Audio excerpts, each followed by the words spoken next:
ماں کی خدمت تمہارے ذمے ہے، باپ کی خدمت تمہارے ذمے ہے۔ اس لیے فقہا نے لکھا ہے کہ خامند کے ذمے ہے اپنی بیوی کو الگ گھر کا مطالبہ کرے تو الگ گھر لے کر دے، نہیں لے سکتا تو گھر کا ایک پورشن اس کے لیے الگ کرے، یہ بھی نہیں کر سکتا تو ایک کمرہ، ایک ٹوائلٹ، ایک کچن، یہ اس آنے والی بچی کا حق فرض ہے۔ اگر یہ بھی نہیں کر سکتا اور تسبیح پڑھ کے اللہ ہو کرے تو روزے رکھے، کسی کی بیٹی کو برباد نہ کرے، اپنے آپ کو نمایاں کرو۔ میرے نبی جہاد کے سفر میں ہیں، جہاد کے سفر میں ہیں، اور جب سفر شروع ہونے لگا اور اما عائشہ اونٹ پہ بیٹھ گئیں تو دیکھا تو گلے کا ہار کوئی نہیں تھا۔ کہنے لگے یا رسول اللہ میرا تو ہار گم ہو گیا، اور مانگ کے لائی تھی اپنی بہن حضرت اسما کا ہار تھا، وہ لے کر آئی تھی کہ میں سفر پہ جا رہی ہوں تو مجھے دے دو، تو مجھے تو پہلے ہار ڈھونڈ کے دیں۔ تو آپ نے جہاد کا قافلہ رکوا دیا اور فرمایا عائشہ کا ہار ڈھونڈو۔ یہ بھی تو کہہ سکتے تھے ہار کی کیا حیثیت ہے، جہاد کا سفر ہے، ہمیں آگے جانا ہے یا واپس جا رہے ہوں گے تو چھوڑو ہار کو، سب کو لگا دیا، ڈھونڈو۔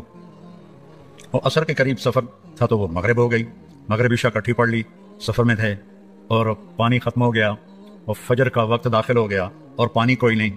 اب سارے لوگوں نے ابو بکر رضی اللہ تعالیٰ عنہ کو تانے دینے شروع کیے، ابو بکر تیری بیٹی کی وجہ سے آج ہماری نماز قضا ہو گئی، پانی کوئی نہیں، وضو کیسے کریں، وضو نہیں کریں گے نماز کیسے ہوگی۔ تو ابو بکر رضی اللہ عنہ غصے میں آئے حضرت عائشہ کے خیمے میں، تو اللہ کے نبی آپ کی گود میں سر رکھے ہوئے سو رہے تھے، وہ تو باپ تھے، اب وہ بول بھی نہیں سکتے، اللہ کے نبی سوئے ہوئے ہیں تو اپنا چہرہ بنا رہے ہیں، اور ایسے کرتے کرتے نہیں رہ سکے، ایک انگلی یہاں ماری زور سے، ایسے تو ایسے ہو گئی، انہیں پھر انگلی ماری، پھر ایسے ہو گئی کہ کہیں اللہ کے نبی میری حرکت سے جاگ نہ جائیں۔ تو تھوڑی دیر کے بعد آپ کی آنکھ کھلی تو حضرت عائشہ نے کہا یا رسول اللہ سارے لوگ پریشان ہیں، پانی کوئی نہیں ہے، اب کیا کریں؟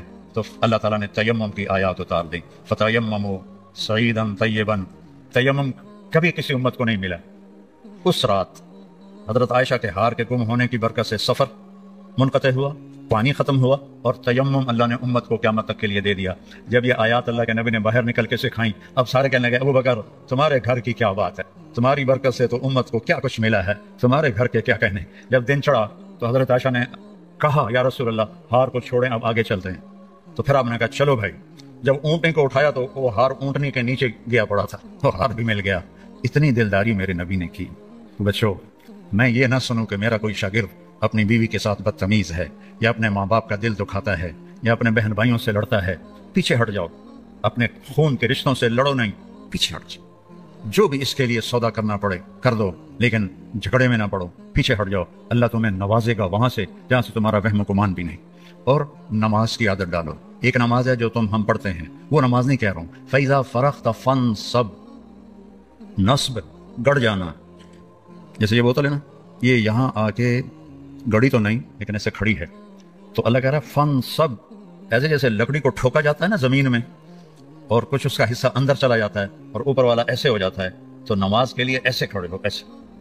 عبداللہ بن زبیر پر حجاج حملے کر رہا تھا اور وہ حرم میں نماز پڑھتے، کوئی پتھر یہاں سے گزرتا، کوئی یہاں سے گزرتا، کوئی یہاں سے گزرتا، اور ان کے جسم میں ایسے بھی نہیں ہوتا تھا، ایسے، اتنے اطمینان سے نماز۔ وَإِلَىٰ رَبِّكَ بولو فَارْغَب، رغبت کی نماز، نماز میں دل لگے، نماز میں کھڑے ہو جاؤ، نماز میں کا انتظار کرو، نماز کو اپنے مسائل کے حل ہونے کا ذریعہ بناؤ، نماز میں دعائیں مانگنا سیکھو، ہم دعا نہیں مانگتے، دعائیں مانگنا سیکھو، یہ بہت بڑا سبب ہے، اسباب ظاہریہ اختیار کرو اور نماز کو سب سے بڑا سبب بناؤ۔ اذا حسبہ امر فزع الی الصلاۃ، جب کوئی مشکل آتی تھی آپ نماز پڑھتے تھے، جب کوئی مشکل آتی تھی آپ نماز پڑھتے تھے۔ 3 دن گزر گئے، کھانے کو کچھ نہیں ملا، تو حضرت عائشہ سے کہنے لگے چلو آج میں اللہ سے جا کے بات کرتا ہوں۔ مسجد میں گیا، نفل شروع کر دی، ایک ستون کے پیچھے 2 نفل پڑھتے، پھر سلام پھیر کے دوسرا ستون، اللہ اکبر، پھر سلام پھیرا تیسرا ستون، اللہ اکبر، پڑھے جا رہے ہیں۔ اتنے میں حضرت عثمان آئے، اما جان اللہ کے نبی کہاں ہیں؟ ان کا 3 دن سے فاقہ تھا، اللہ سے مانگنے گئے تو ہزاروں قطار رونے لگے، مجھے کیوں نہ کہا، عبد الرحمن بن عوف کو کیوں نہ کہا، ثابت بن قیس کو کیوں نہ کہا، یہ سارے مالدار تھے، بھاگے بھاگے گھر گئے، پورا اونٹ بھر کے راشن کا لے کر آئے اور آ کر وہاں اللہ کے نبی کے گھر اتارا، اور پھر بھاگے بھاگے گئے اور گھر میں جو سالن تیار ہو گیا تھا وہ اٹھا کے لائے اور روٹیاں اٹھا کے لائے اور آ کر دیا کہ پکانے میں دیر لگے گی۔ جب اللہ کے نبی واپس آئے پوچھا عائشہ کچھ ہوا؟ کہ یہ دیکھیں اللہ تعالیٰ نے سب کچھ کر دیا ہے۔ کہ یہ کون لایا ہے؟ کہ یہ عثمان لایا ہے۔ تو آپ نے ایسے ہاتھ اٹھائے، اے اللہ میں عثمان سے راضی ہوں، تو بھی اس سے راضی ہو جا، اے اللہ میں عثمان سے راضی ہوں، تو بھی اس سے راضی ہو جا، اے اللہ میں عثمان سے راضی ہوں، تو بھی اس سے راضی ہو جا۔ تو نماز کو اپنا وظیفہ بناؤ۔ یہ آج کل کے یہ سوشل میڈیا اور بہت سے ایسے نادان لوگ یہ وظیفہ پڑھو، یہ وظیفے پڑھو، یہ پڑھو، یہ پڑھو، یہ سب فضولیات ہیں. سب سے بڑا وظیفہ نماز ہے اور دعا ہے. سب سے بڑا وظیفہ نماز ہے اور دعا ہے. باقی سب ڈھکوسلے ہیں. میرے اوپر جادو ہو گیا ہے، میرے اوپر اثر ہے، میرے اوپر جنات ہیں. یہ سب عاملوں کی جیب گرم کرنے کے اسباب ہیں. یہ کچھ بھی نہیں ہے، سب بک بک ہے، سب بک بک ہے.